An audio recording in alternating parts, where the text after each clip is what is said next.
बच्चों, आज हम लोग हैं सबसे महत्वपूर्ण पाठ गोस्वामी तुलसीदास पढ़ेंगे। ठीक है, तो ये पाठ है। ज़रूर इसमें से एक दो प्रश्न क्या है आपके प्रश्न पत्र में आते हैं। तो गोस्वामी तुलसीदास के बारे में आपको जान लेना बहुत अधिक आवश्यक है। तो इनका जन्म है 1532 में बांदा उत्तर प्रदेश जिले के राजापुर गांव में हुआ था।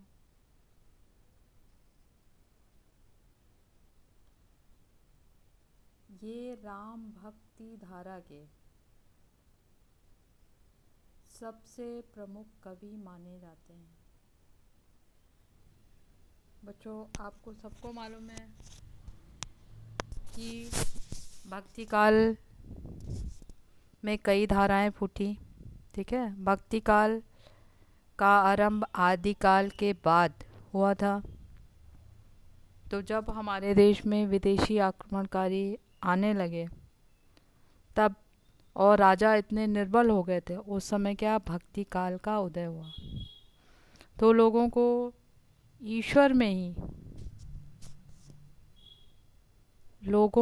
ईश्वर में ही अपना सहारा दिखने लगा कि ईश्वर ही उनकी रक्षा करेंगे। तो भक्ति काल को हिंदी साहित्य का स्वर्ण युग भी कहा जाता है। तुलसीदास, सूरदास, कबीरदास, रैदास, रहीम इत्यादि क्या है, सभी प्रमुख कवि भक्ति काल में हुए। तो भक्ति काल की 3 धाराएं हुई, निर्गुण सगुण। पहले 2 धाराएं हुई, निर्गुण और सगुण। निर्गुण जिनका मानना था कि ईश्वर निराकार है, उसका कोई आकार प्रकार नहीं है। ईश्वर हमारे हृदय में निवास करता है। अगर सच्चे मन से हम दूसरों की सहायता करेंगे, अपने आत्मा को पहचानेंगे, तो क्या है, ईश्वर हमें प्राप्त हो जाएगा।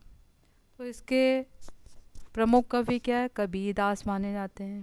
इसकी भी 2 शाखाएं हुई, ज्ञानाश्रयी शाखा और प्रेमाश्रयी शाखा। ज्ञानाश्रयी शाखा के प्रमुख कवि क्या हैं, कबीरदास हैं। प्रेमाश्रयी शाखा के प्रमुख कवि मलिक मोहम्मद जायसी हैं। ठीक है, जिन्होंने प्रेम के माध्यम से निर्गुण ईश्वर को देखा है। और सगुण धारा की भी 2 शाखाएं हुई। एक शाखा कृष्ण रामाश्रयी शाखा, दूसरी कृष्णाश्रयी शाखा। ठीक है, रामाश्रयी शाखा भगवान राम को अपना आराध्य मानती थी और उनका मानना था कि अगर संसार में जितने भी कष्ट हैं, उन कष्टों का निवारण क्या है, श्री भगवान राम की आराधना से हो सकता है। तो इसके बहुत से इसमें कवि हुए।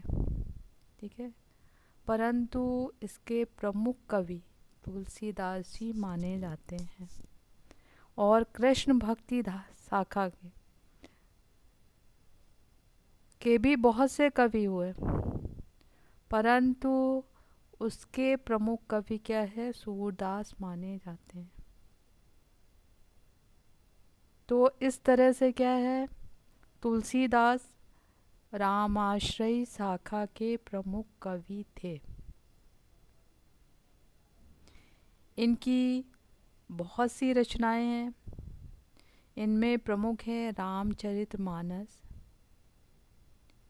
जो कि क्या है, विश्व का सबसे ज़्यादा पढ़ा जाने वाला महाकाव्य है। ठीक है, काव्य नहीं, महाकाव्य है। तो बच्चों, आप सोच सकते हैं कि रामचरितमानस ज़्यादातर आपके परिवार में होगा। तो इतना बड़ा महाकाव्य उन्होंने वार्णिक और मात्रिक छंदों का प्रयोग करके लिखा है। ठीक है, वर्तमान समय के कवि क्या है, केवल भावनाओं को प्रधानता देते हैं और छोटी सी कविता जो कविता होती है उसमें कोई भी वर्ण और मात्राओं का ध्यान नहीं रखा जाता छंदों में, ठीक है। वर्ण और मात्राओं का ध्यान नहीं रखा जाता, परंतु रामचरितमानस जो कि विश्व में केवल भारत में ही नहीं पूरे एशिया में प्रसिद्ध है, ठीक है, पूरे एशिया में सबसे ज़्यादा पढ़ा जाने वाला महाकाव्य, तो उस महाकाव्य को उन्होंने वार्णिक व मात्रिक छंदों के आधार पर लिखा। तो विनय पत्रिका, गीतावली, श्री कृष्ण दोहावली, कवितावली, रामाज्ञा प्रश्न, ठीक है, इत्यादि क्या है उनकी रचनाएं हैं, ठीक है। तो इनका समय माना जाता है कि उस समय अकबर का शासन था, तो मुग़ल शासन काल के समय ही इनका समय था, ठीक है।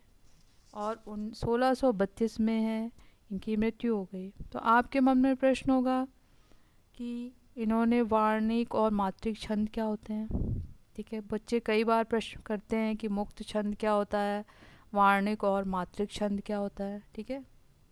तो 3 प्रकार के छंद होते हैं। मुक्त छंद यानी जिसमें कि क्या है, भावनाओं की प्रधानता रहती है, वर्ण और मात्राओं की कोई सीमा निश्चित नहीं रहती। दूसरा छंद है वार्णिक छंद, जिसमें वर्णों के आधार पर,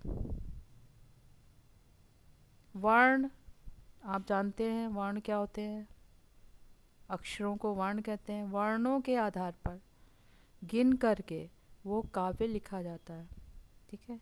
मात्रिक छंद यानी मात्राओं को आधार बना करके इतनी मात्रा इस काव्य में होनी चाहिए, इस दोहे में होनी चाहिए, इस चौपाई में होनी चाहिए, ठीक है, इतनी मात्रा, तो ये क्या होती है, मात्रिक छंद होते हैं, ठीक है।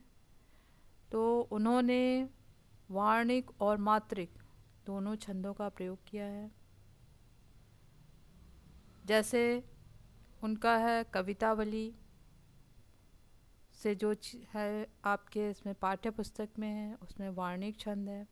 कवित्त सवैया, कवित्त और सवैया ये 2 वार्णिक छंदों का प्रयोग किया है। और रामचरितमानस से लक्ष्मण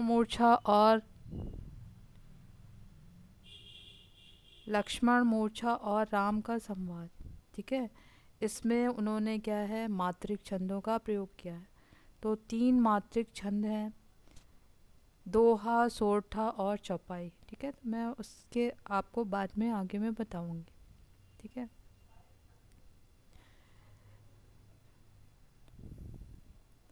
तो तुलसीदास के बारे में जो आपने उनकी भक्ति के बारे में उनका ये जाना कि राम के अनन्य भक्त थे, और उनका मानना था कि सारी कष्टों की मुक्ति क्या है, राम की आराधना से हो सकती है। परंतु इसके साथ साथ उन्होंने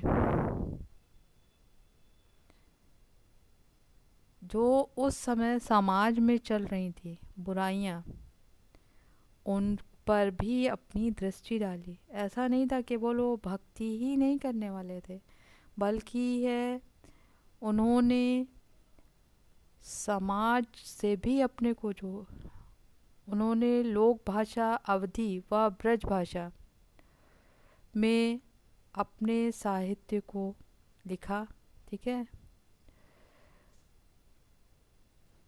तो उनका मानना था कि ईश्वर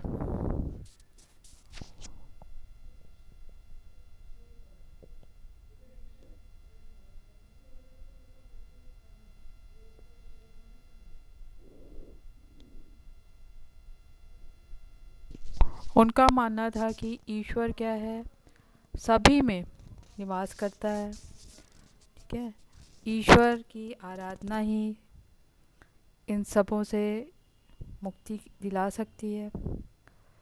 तो उन्होंने लौकिक स्तर पर भी नाना प्रकार के द्वंद्वों का चित्रण किया है। तो केवल वो भक्त कवि नहीं थे, समाज में क्या चल रहा था, समाज में क्या हो रहा था, तो उन्होंने क्या है उसका भी अपने काव्य में वर्णन किया है।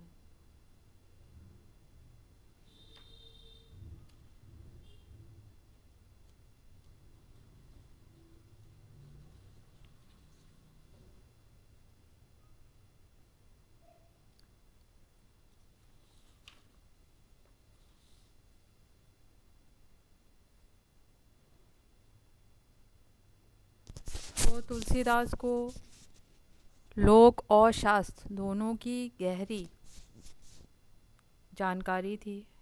ठीक है, तो उन्होंने प्रकृति व जीवन के विविध चीज़ों को रामचरितमानस में क्या है इसका वर्णन किया है। ठीक है, तो इस तरह से तुलसीदास क्या है काव्य छंद और काव्य भाषा इन दोनों क्षेत्रों में क्या है बहुत अधिक प्रसिद्ध हैं। उनके काव्य दोनों भाषाओं अवधी व ब्रज भाषा दोनों में है। ठीक है, और उन्होंने है अपने इस काव्य में अलंकारों का भी बहुत सुंदर प्रयोग किया है। ठीक है, तो उनके उपमा अलंकार उनके काव्य में बहुत अधिक पाया जाता है। साथ ही साथ क्या अनुप्रास अलंकार की अधिकता है, और साथ ही साथ सांग रूपक अलंकार का ही एक प्रकार है। ये तुलसीदास जी के काव्य में प्रमुख रूप से पाया जाता है। तो इस तरह वो अपनी भावनाओं को अभिव्यक्त करने के लिए वो केवल क्या है अन्य समकालीन कवियों से आगे हैं। शास्त्र का ज्ञान होने पर भी उन्होंने लोगों तक अपनी भावनाओं को पहचानने के लिए लोगों तक अपनी बात को पहचानने के लिए उन्होंने अवधी व ब्रज भाषा का ही प्रयोग किया है। तो उनका कहना है उन्होंने अपने काव्य में बताया है जो उनका पहला है छंद है। ठीक है, कवित्व है किसपी किसान कुल। तो उन्होंने उस समय की सामाजिक स्थिति को बताया है कि हर व्यक्ति अपने हैं पेट भरने में ही लगा रहता है। तो हर व्यक्ति के जीवन का उद्देश्य क्या है पेट भरना है, और पेट भरने के लिए ही वो जीवन में अच्छे और बुरे सभी कार्य करते हैं। यहाँ तक कि क्या है अपनी बेटा बेटी तक को भी बेच देते हैं। और दूसरे काव्य में उन्होंने ये बताया है कि उस समय वहाँ की सामाजिक स्थिति क्या थी, कि उस समय वहाँ पर क्या है उस समय वहाँ की सामाजिक स्थिति उस समय हमारे देश में मुगलों का शासन था, चारों ओर अव्यवस्था थी, और समाज में क्या है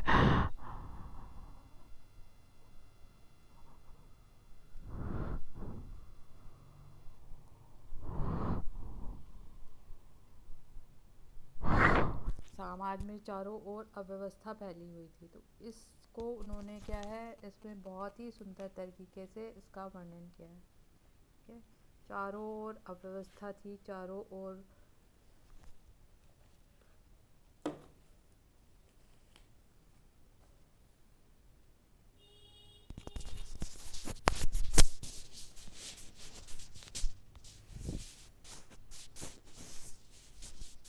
तो ये दो कवित्व और सवैया ये आपके हैं कवितावली से लिए गए हैं, और है रामचरितमानस के लंका कांड से जब है लक्ष्मण को शक्ति लगी तो उस चीज़ को उन्होंने है बहुत ही सुंदर तरीके से व्यक्त किया है और ये बताने का प्रयास किया है कि एक राम केवल है एक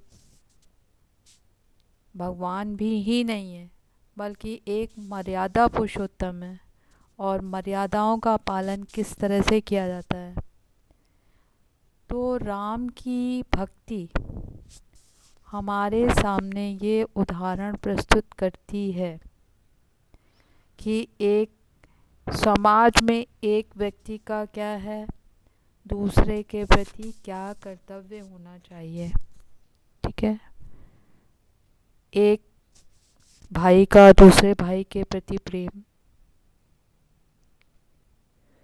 सेवक के प्रति विनम्रता, ये सब क्या है उन्होंने अपने इसमें प्रस्तुत किया है। ठीक है बच्चों, तो इतना मैंने आज बता दिया है और बाकी मैं क्या है जब आपको पढ़ाऊंगी तो पहले उस कवित्व के बारे में, सवैया के बारे में, उसके बारे में बताऊंगी। ठीक है, तो प्रस्तुत जो काव्यांश हैं जो दिए गए हैं उनकी भाषा क्या, अवधी भाषा है। ठीक है, खड़ी बोली नहीं है, अवधी भाषा है। ठीक है।